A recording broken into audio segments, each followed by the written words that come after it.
출애굽기 30장 11절부터 16절 말씀 마음을 집중하시고 함께 읽어보시겠습니다. 여호와께서 모세에게 말씀하여 이르시되 네가 이스라엘 자손의 수요를 조사할 때에 조사받은 각 사람은 그들을 계수할 때에 자기의 생명의 속전을 여호와께 드릴지니 이는 그것을 계수할 때에 그들 중에 질병이 없게 하려 함이라. 무릇 계수 중에 드리는 자마다 성소의 세겔로 반세겔을 낼지니 한 세겔은 20게라라. 그 반세겔을 여호와께 드릴지며 계수 중에 드는 모든 자 곧 20살 이상 된 자가 여호와께 드리되 너희의 생명을 대속하기 위하여 여호와께 드릴 때에 부자라고 반세겔에서 더 내지 말고 가난한 자라고 덜 내지 말지며 너는 이스라엘 자손에게서 속전을 취하여 회막 봉사에 쓰라. 이것이 여호와 앞에서 이스라엘 자손의 기념이 되어서 너희의 생명을 대속하리라. 아멘.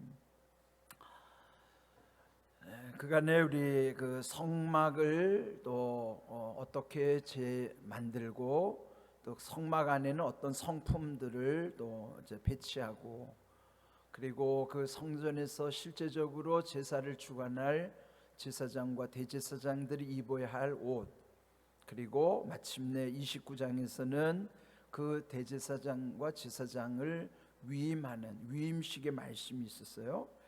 이 30장 우리 지난 시간에는 성소 성소 뜰에 들어왔을 때에 그 처음 맞이하는 그 번제단으로부터 7가지 성물, 그 중에서 이 안에 성소 중앙에 있는 그 휘장 가운데에 향단에 대해서, 그 향을 피우는 향단은 금으로 만들어졌기 때문에 금향단 또는 금단이라고도 한다고 그랬죠. 그 금향단의 향은 하루에 2번 아침 저녁으로 향을 피우는 것인데, 그것은 요한계시록 5장과 8장에 보면 성도들의 기도라고 말씀하고 있습니다. 오늘 우리가 하나님께 기도드리는 것도 하나님께 올라가는 향기예요. 향기. 그것을 여러분이 늘 기억하시고, 오늘 읽은 말씀에는 그 중간에 여기 속전이라고 하는 말씀을 하고 있어요. 속전을 반세겔 드리라. 그런데 한문으로 속이라고 하는 것은 그를 뭔가 이렇게 지불한다는 것이고요. 그러니까 지불하는 데 들어가는 돈을 속전, 영어로 랜섬이라고 하는데요. 그러니까 몸값을 지불할 때 쓰는 단어예요. 그래서 이 속전은 몸값을 의미하고, 그런데 그것을 왜 반세겔로 내라고 했는가? 여기 이제 그 말씀을 보면 그 이스라엘 자손의 수요를 조사할 때, 일종의 오늘로 말하면 인구 센서스 조사하는 거예요. 국가에서 인구 조사를 하는 까닭은 여러 가지 의미가 있죠. 이제 이 당시에도 인구 조사를 하는데 크게는 2가지예요. 하나는 세금을 걷는 목적, 두 번째로는 국방의 의무제, 어떻게 전쟁할 때 그 얼만큼 전쟁의 그 병력을 이렇게 갖출 수 있을까, 그런 것을 위해서죠. 근데 여기 그 인구조사에서 오늘 본문에 보면은 20세 이상 되는 남자들에게 성전에 드려야 되는 그 속전으로서의 반세겔을 말씀하고 있는 것입니다. 근데 여기 그 속전을 일컬어서 생명의 속전이라고 12절에 말씀하고, 그 생명의 속전을 여호와께 드릴지니 이는 그것을 계수할 때에 그들 중에 질병이 없게 하려 함이라. 여기 질병이라고 하는 것은 이제 개인적 질병이라기보다는 그 민족적으로 하나의 온역, 옛날 성경에는 온역이라고 그랬어요. 그는 하나의 역병, 오늘로 말하면 어떤 전염병 같은 그런 의미도 있는데, 어찌하든지 그 생명을 대속하는 그 몸값을 지불하는 속전으로 하나님께서 약속하시는 거예요. 그 온역이 없게 될 것이다. 그리고 13절 그 성소의 세겔로 반세겔을 낼 것이다.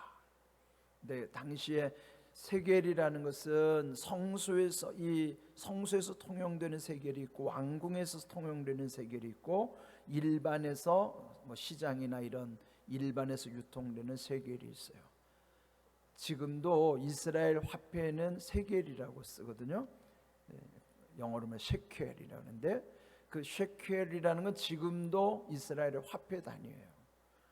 그러니까 그 보통은 이제 이스라엘 옛날 구약에 보면 7가지 화폐 단위가 있는데 제일 큰 것이 달란트라는 화폐고 제일 작은 단위가 이제 크시타라고 하는 것인데 그 중간에 이 셰켈이라고 하는 것이 가장 표준으로 쓰이는 거예요.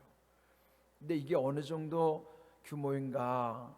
그 에스겔 4장 10절에 보면 그 에스겔이 20세켈로 하루 음식의 값이라고 그 힌트를 주거든요. 그러니까 하루 먹는 음식이 그 들어가는 돈이 한 20세겔 된다고 하면 그 중에 한 세겔에서도 반 세겔이라고 하면 그렇게 큰 돈은 아닐 거예요. 또 예수님 당시에도 마태복음 17장에 보면 가버나움에 이르렀을 때 그 성전에서 이 성전 세계를 받는 사람이 한 제자에게 와서 베드로에게 와서 너네 선생님은 왜 그 반세계를 내지 않는가? 그러니까 베드로가 예수님께 가서 말씀을 드렸더니 예수님이 이미 알고 계시는 거예요. 만일 임금이 세를 낼 때 자녀들에게 받냐? 그렇지 않습니다. 그렇죠? 그렇지만 저들이 실족하지 않게 하기 위해서 너는 가서 낚시를 해서 첫 번째 잡히는 고기의 입을 열어보면 거기 한 세겔이 들어있을 것이다. 그러니까 그 반세겔을 내야 되니까 너하고 나에게 그 성전에 내야 되는 걸 갖다 줘라. 그런 말씀이 있어요. 그러니까 성전에 내는 그 속전은 반세겔로 정해져 있어요. 여기서 말씀도 보면 15절 부자라고 해서 더 내지도 말고 가난한 자라고 덜 내지도 말라.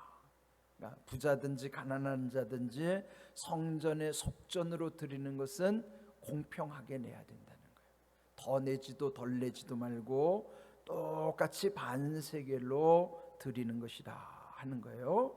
거기에서 얻어지는 그 세겔은 이스라엘 그 회막을 봉사하는데 회막 수리나 거기에 들어가는데 유지 비용 그 봉사하는데 그 세겔을 모아서 쓰고 그래서 생명을 대속한다는 의미가 있다는 것을 말씀해 주십니다. 그러므로 이 성전에 드리는 세겔은 여기 20세 이상 된 남자들은 반드시 드려야 되는 누구나 드려야 되는 의무적인 지불해야 될 돈이에요. 큰 돈은 아니지만 모두에게 지불하는 돈이에요.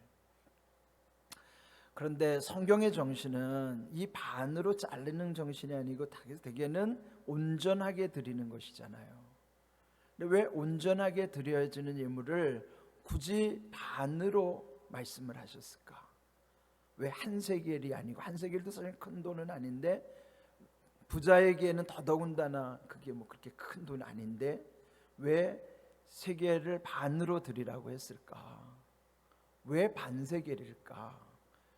저도 궁금했는데 한신대학교의 그 김창주 교수 그 구약전공학 교수님이 그 설명을 잘해 주셨더라고요. 저는 그게 좀 일리가 있다고 봅니다.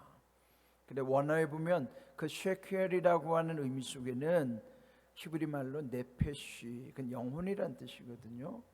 그러니까 쉐켈의 의미 속에는 영혼이라는 뜻도 있다.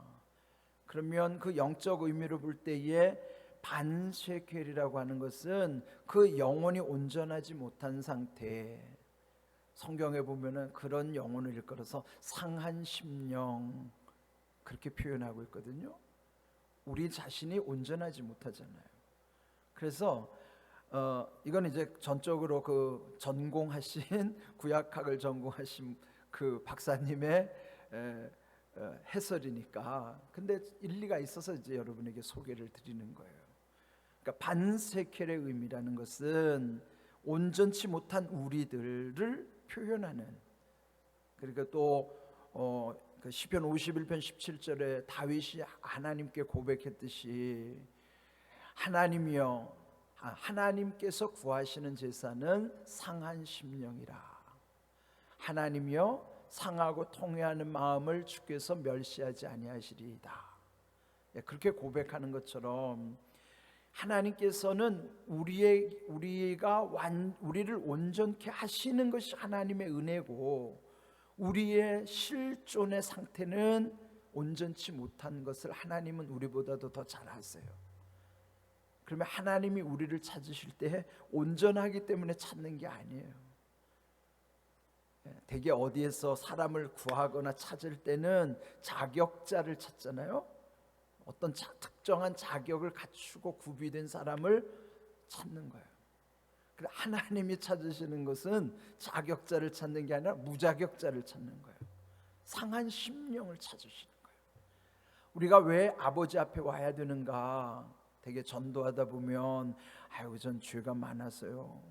그러니까 죄인이 와야 되는 것이 교회인데, 죄가 많은 사람이 당연히 와야 되는 거 교회인데, 되게 처음에 보면 난 죄가 많아서 아직 교회를 갈 수 없습니다.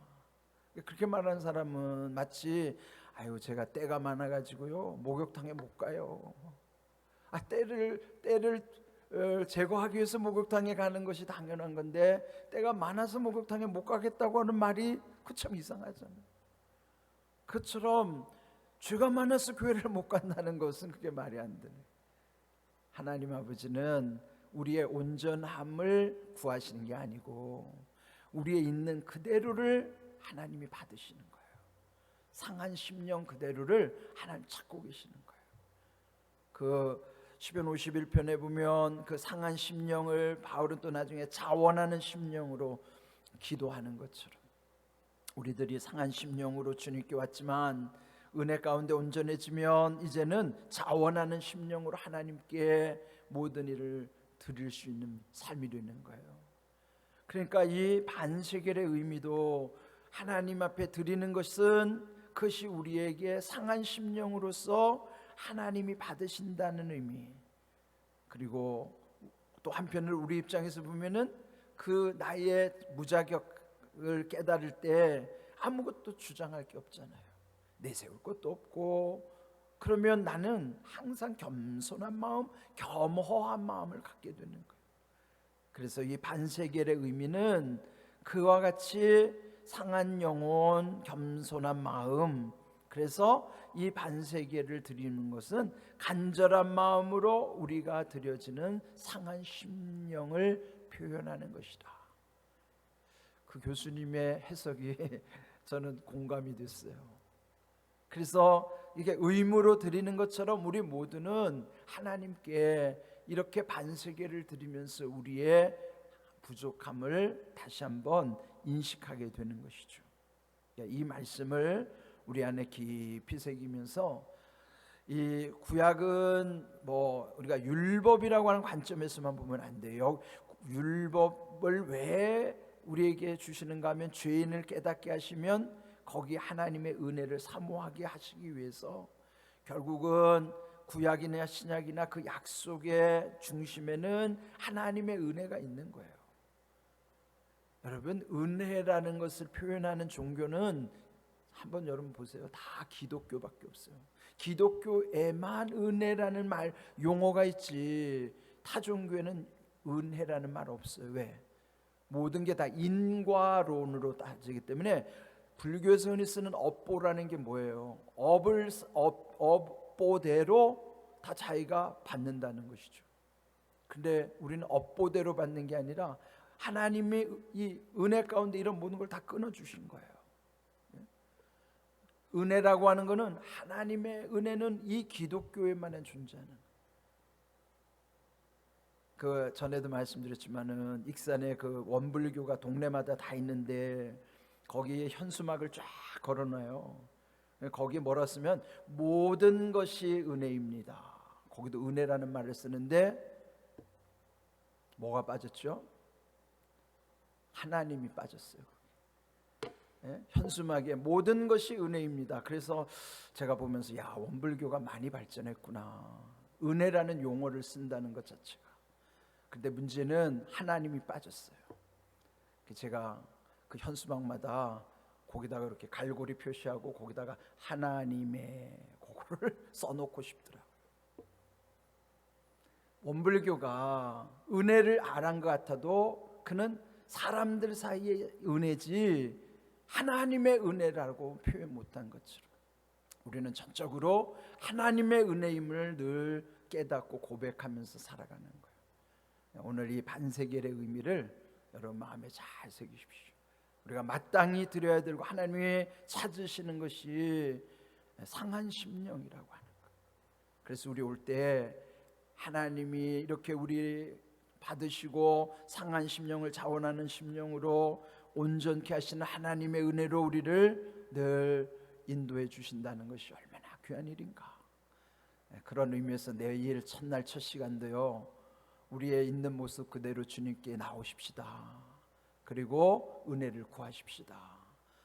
우리의 삶이 은혜 안에서 온전케 되고, 그리고 우리 지난 주일 엊그제 주일 주신 말씀처럼 우리 인생의 경건의 훈련을 통해서 우리 모두가 하나님의 모든 뜻을 이루어가는 삶 될 수 있기를 주님의 이름으로 축복합니다. 아멘.